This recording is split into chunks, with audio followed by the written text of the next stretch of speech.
Quake done quick. In the late 90s, these three words were almost synonymous with the word speedrunning. While id Software's predecessor Doom may have given birth to speedrunning as we know it today, it was Quake that thrust it into the mainstream.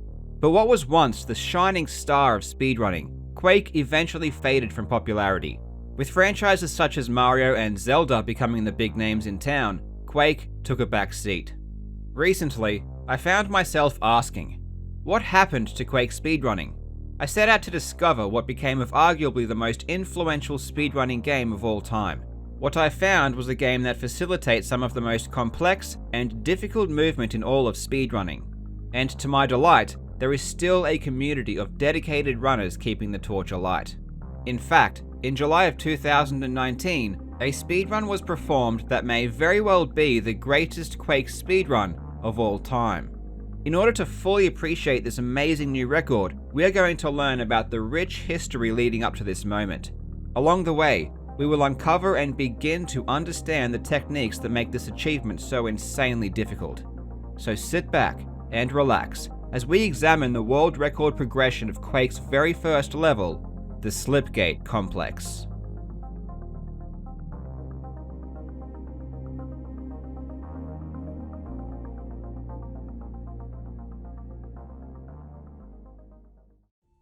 The Slipgate Complex, or E1M1 as called by Quake speedrunners. E1 referring to Episode 1, and M1 referring to Map 1. Both Quake and Doom players used this shorthand to describe levels.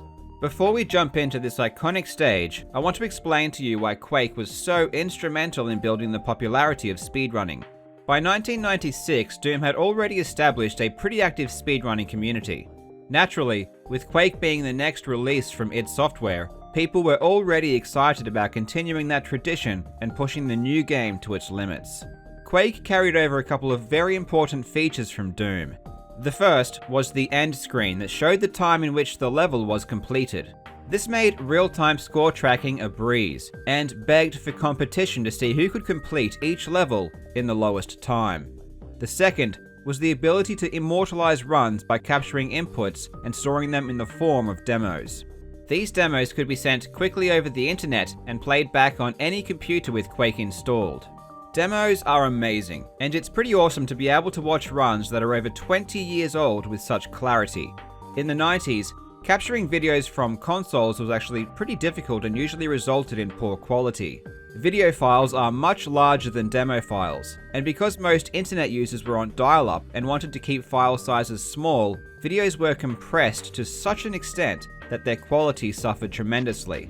For example, take a look at this speedrunning footage of GoldenEye 007 from 1999. Now, take a look at a Quake speedrun from 1997, 2 years earlier. In early 1997, a few of the Quake speedrunners decided to work together to create a segmented speedrun of the entire game, all 4 episodes on the Nightmare difficulty. In a standard speedrun, a person will play a game from start to finish in a single attempt. In a segmented speedrun, a person, or even several people, will replay each level many times to get the optimal run and then piece them all together. The first segmented speedrun completed Quake in a time of 19 minutes and 49 seconds.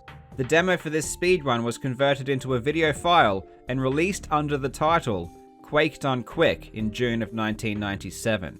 Quake Done Quick would garner massive popularity and widespread attention. Anyone who was a gamer in the late 90s knew of Quake speedrunning. Even if they had no idea what speedrunning was, or what it was even called, and to be perfectly honest, at that time hardly anyone did, they at least knew that people out there were working hard to complete Quake as quickly as possible. Quake Done Quick showcased crazy techniques such as rocket jumping, which blew everyone away and created a lot of excitement. Quake speedrunners used several different websites to store the many demo files that were being created, but in 1998 these were merged into a single website under the banner Speed Demos Archive. Speed Demos Archive, or SDA for short, was instrumental in bringing together and cultivating a community of speedrunners. It was originally only a hub for Quake speedrunning, but in the mid-2000s it started hosting videos and forums for speedruns of other games as well. If you were looking for videos of speedruns of your favorite games between the years of 2005 to around 2012, chances are your search would lead you to Speed Demo's archive. In 2010, users of SDA organized the first charity speedrunning marathon that would bear the name Games Done Quick, aptly named in honor of the game that started it all. A marathon that would go on to be watched by hundreds of thousands of people each year and has raised millions for charity. Quake's influence on speedrunning can't be overstated, but its popularity in the community has waned dramatically over the years. Among the younger generation of gamers, not much is known about Quake's history and impact. So let's get to it. Now that we've briefly covered the importance of Quake speedrunning, we can get into the history of Quake's first level, the Slipgate Complex. In order to get familiar with the level, we are going to complete it casually first, and I'll explain each of the different components as we go. One thing I do have to mention is that we will be playing on the easy difficulty. If you've watched my previous Doom videos, you'll remember that Doom speedrunners speedrun on the harder difficulties. Quake is a bit different in that regard, as the most popular categories are run on the easy difficulty. This is because monsters introduce a ton of luck into the run, and as we will see, Quake movement is extremely technical and mapped out, so the least amount of luck required, the better. Also, we'll be looking at the category where the only objective is to reach the end of the stage as quickly as possible. Therefore, we'll be ignoring secrets and monsters where possible. Once starting the level and heading down the first hallway, we encounter our first door on the left. It's important to point out that there is no activate button in Quake. Doors are activated by proximity, and buttons are activated by making physical contact with them. This means there is no need to time frame perfect inputs in order to open doors and press buttons as soon as possible, as you would in Doom. After a short elevator ride, we encounter our first enemies as well as a bridge. Through the next door lies a T-junction with a dead end on the right. There's an explosive crate here that will explode when shot. Heading around the next few corners, we find a pit of slime blocking access to the rest of the level. A button on the right will extend a ledge once activated, allowing us to cross. The next section contains a spiraling ramp housing 3 buttons. All 3 of these buttons will need to be activated in order to open a door lying at the base of the ramp. Once through the opened door, a short hallway is all that separates us from the final room that houses the slipgate we use to complete the stage. The slipgate is activated via contact, so timing a final button push is not a requirement. The first recorded world record dates back to the 20th of August 1997. The runner Gunnar Andre Mo set a time of 30 seconds. Unfortunately, this is the one demo that appears to have been lost forever, so we won't be able to look at the run. But it wasn't long before this was made obsolete by Gunnar when he achieved a run of 29 seconds on the 19th of September 1997. This run is extremely primitive. None of the future techniques had been discovered, so Gunnar simply ran forward in straight lines trying to cover the least amount of distance possible. There was one thing to note though, which is a jump Gunnar executes on the ramp section. I actually haven't mentioned it until now, but yes, you can jump in Quake, a mechanic that completely separates it from its predecessor Doom. I'm going to add a display at the bottom of the screen for each run that will show a number. Pay very close attention to this number as it represents the current speed of Quake Guy in units per second. When running in a straight line, the speed that Quake Guy will reach is 320 units per second. So with that number as a benchmark, you'll be able to identify what movements or techniques create more speed. On the 26th of January 1998, a player going by the name Burn & Son managed to complete the level in 28 seconds. Here, we see the first implementation of a genuine speed technique, wall running. By strafing along a wall, you can achieve quite a large boost in speed, all the way up to 480 units per second. The design in Quake's levels are pretty complex, but you can see how Burn & Son takes every small opportunity to use wall running to his advantage. The 24th of April 1998 saw the player Will Marsh take the record to 27 seconds. Will took advantage of a very primitive technique known as zigzagging. By rapidly alternating strafe buttons, You can achieve speeds of over 400 units per second. Will used this technique as much as possible, but he still tried to incorporate some wall running when possible. By this time, Quake speedrunning was still incredibly basic, but a technique was about to be discovered that would drastically change the Quake landscape forever. On the 30th of May 1998, the speedrunner Ilkka Kirkkila would achieve this run.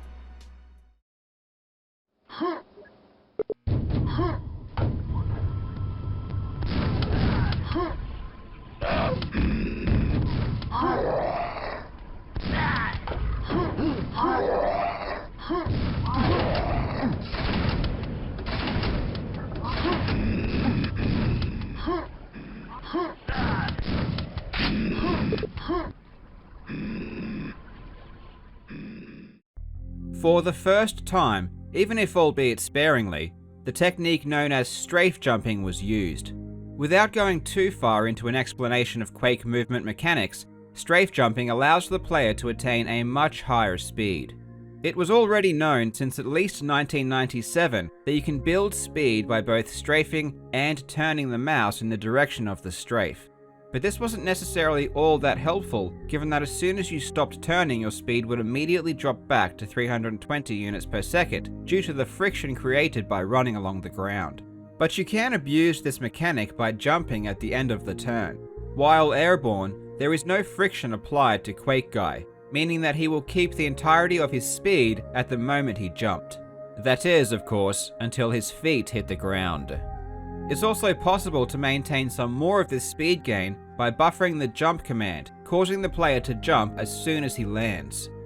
There will definitely be a small speed loss from the brief moment that Quake Guy touches the ground, but it's only minimal, so it's still possible to keep some of the speed gain. This act of jumping to preserve speed is known as bunny hopping, and is one of the most famous techniques to spring from the Quake engine. Even though at this point the technique has not yet reached maturity, players are definitely starting to understand what needs to be done in order to maximize speed. On the 26th of June 1998, Peter Horvath would incorporate more bunny hops and achieve a time of 25 seconds. Peter would implement what is known as a slope boost at the very start of the level. You can gain a pretty significant amount of speed by bunny hopping off of a downward slope. The inverse is also true. If you bunny hop from an upward slope, you'll lose a bunch of speed. This mechanic is actually pretty impactful, as there are a ton of slopes on Quake, and figuring out where you can and can't jump from is a big part of the strategy. Peter's record would stand for 5 months. On the 11th of November 1998, Ilkka Kirkkila would do this.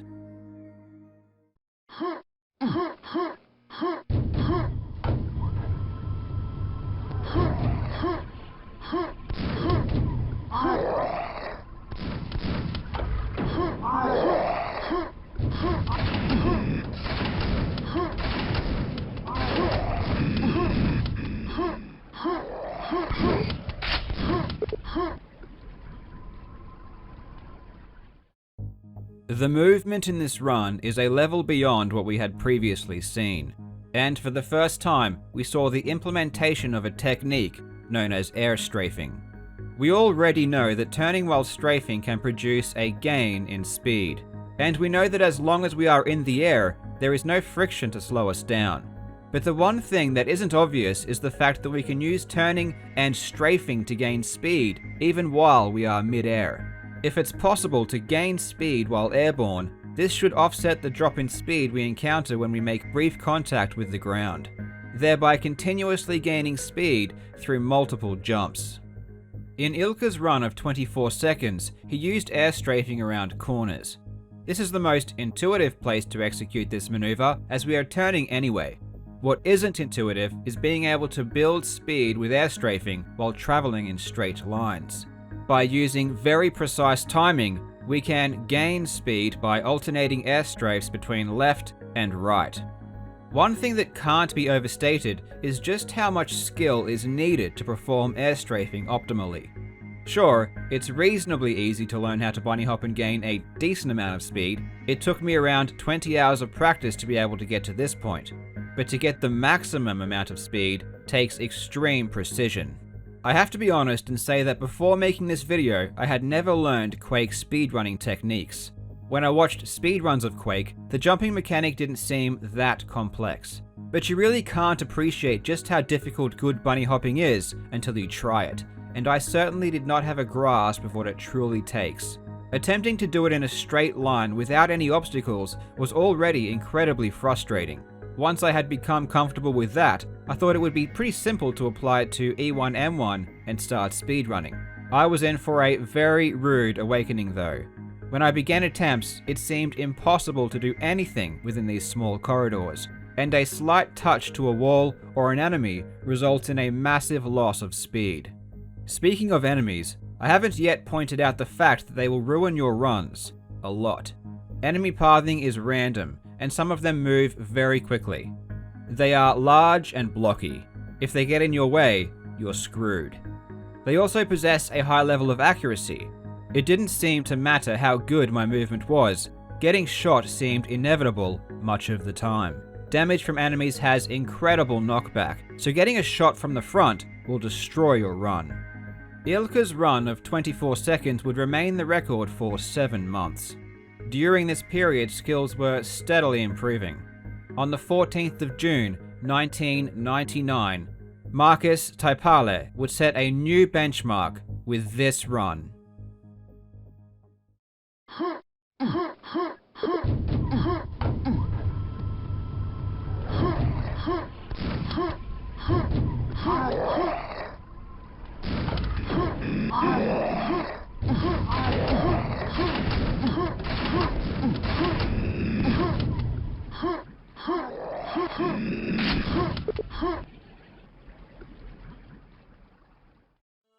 At the top levels, Quake speedrunning involves a lot of planning. Because the level designs are so complex, the amount of different combinations of jumping patterns becomes astronomically large. The goal is to find the perfect pattern, a way to maneuver around levels while still keeping the maximum amount of speed. This process of discovery takes years, but you can see how far players had come by as early as 1999. Marcus's time of 23 seconds would stand for almost 2 years, a testament to the strength of the run. But during this time, Marcus had been practicing an entirely new strategy. And this, in my opinion, is where things start to get crazy. On the 14th of March 2001, Marcus Taipale achieved this run.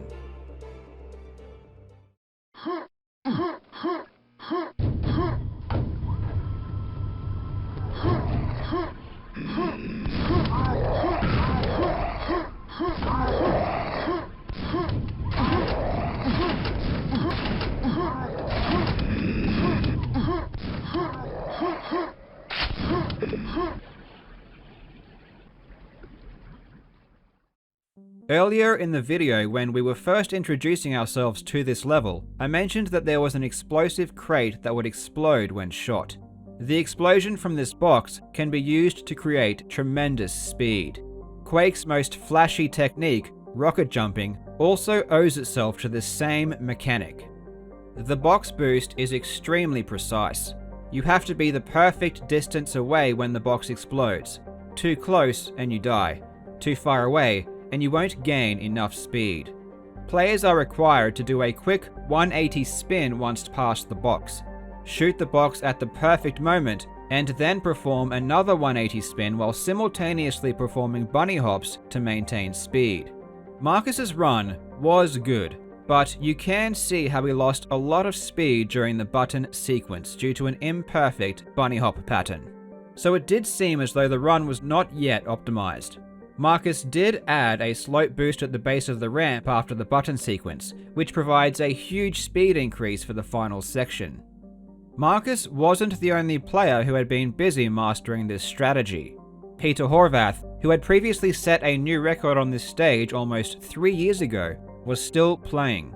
He had also been attempting to use the box boost to attain a new record when he had learned that Marcus had already achieved 22 seconds. Peter did manage to tie 22, but felt that it was improvable, as both his and Marcus's runs didn't seem perfect. So Peter kept playing, and on the 25th of March 2001, he would perform this run.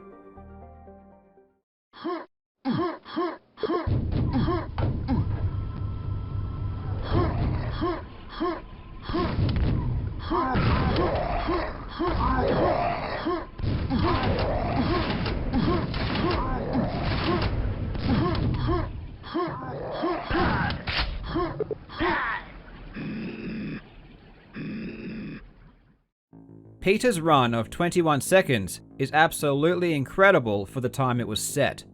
His box boost was executed a lot better than the previous 22, allowing him to attain and maintain a much higher speed throughout the next section of the stage. The button sequence was performed a lot smoother as well. All in all, this run is pretty amazing. In fact, it was so good that it would remain the record for over 17 years. Players would definitely go on to tie it though, with the first being in 2006 by the player Mandel. Mandel would go on to achieve a 21.63 in 2009. In 2007, the Navigator would be the first to beat Peter's decimal, getting a 21.786. In his notes, he states, "Actually, come to think of it, I think 20 is possible." But possible is one thing, realistic is another.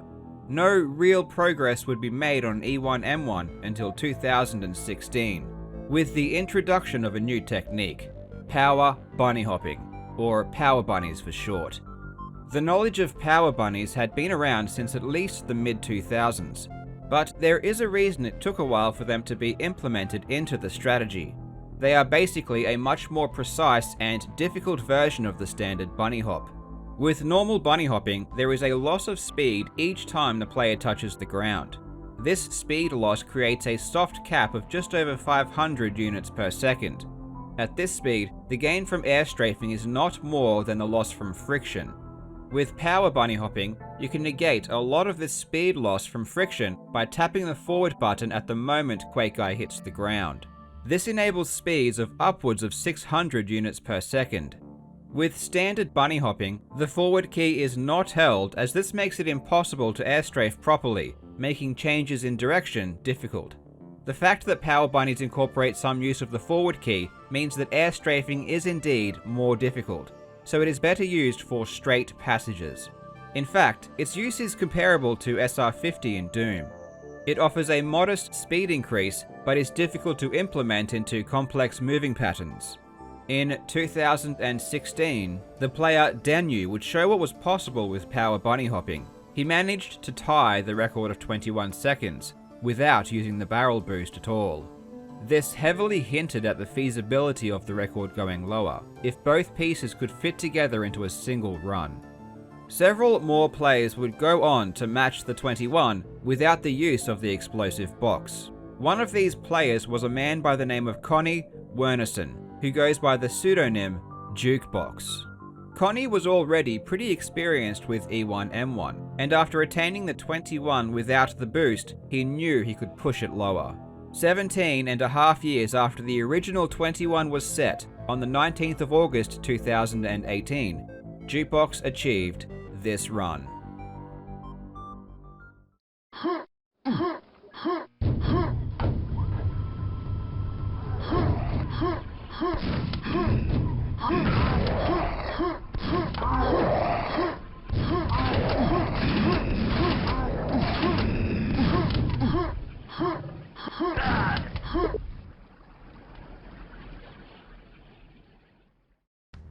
There is a lot to this run that I could cover.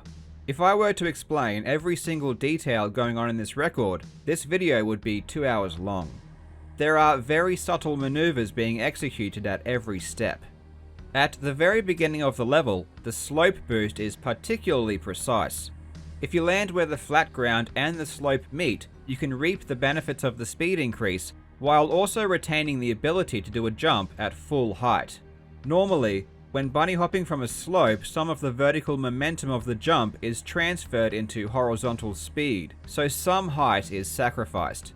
If this beginning jump is not executed perfectly, this will cause you to have to perform an extra jump in the sequence, meaning that more speed is lost due to friction.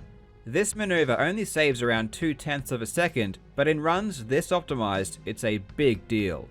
The low ceiling makes this jump really difficult to do. Near the end of the stage, he lands as close to the final ramp as possible. This is so that the next jump will hit the ramp at a much shallower angle, minimizing the speed loss.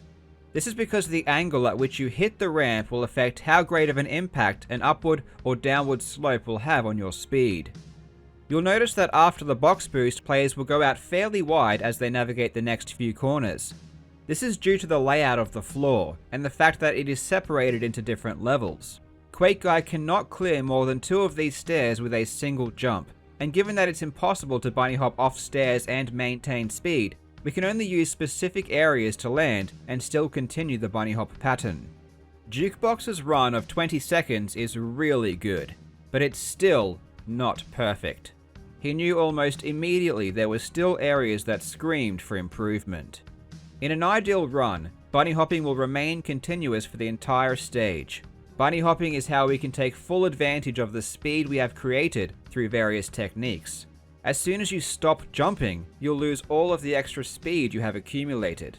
In the 20-second run, there were 3 places where the bunny hopping sequence was disrupted.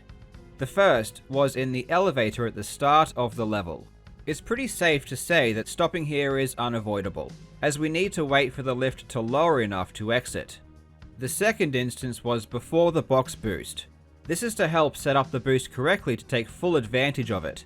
Given that you need to be a specific distance away from the explosion, and you also need to be in mid-air, it makes it difficult to execute during a bunny hop sequence. If a single jump is off beforehand, or the speed isn't right, the entire sequence would be different, meaning that you couldn't be in the correct position to do the boost properly. So up until this point, players had stopped the sequence at the box, and then started it again so it was easier to jump from the same location each time. The third halt in the jumping pattern was at the final button of the 3-button ramp. Once this button is activated, the player must do an almost completely 180-degree turn. This makes it seemingly impossible to keep a sequence going, but it might be doable if you could keep enough speed and swing out wide over the railing before coming back in towards the button. Similar to how Jukebox handled the first button on his record run. But as you need a ton of speed to pull this off, everything before the final button needs to be perfect, or you just won't be going fast enough. Jukebox studied the level meticulously, and realized that in theory, it was indeed possible to keep a single bunny hop sequence from the elevator to the end. He did some initial testing and calculated that a 19.9 was achievable. Every single jump was carefully planned and mapped out. He knew exactly where he needed to land each time to keep the sequence going. He officially began attempts to make 19 a reality. And on the 23rd of June 2019, after 70,000 attempts, Connie Wernerson achieved this run.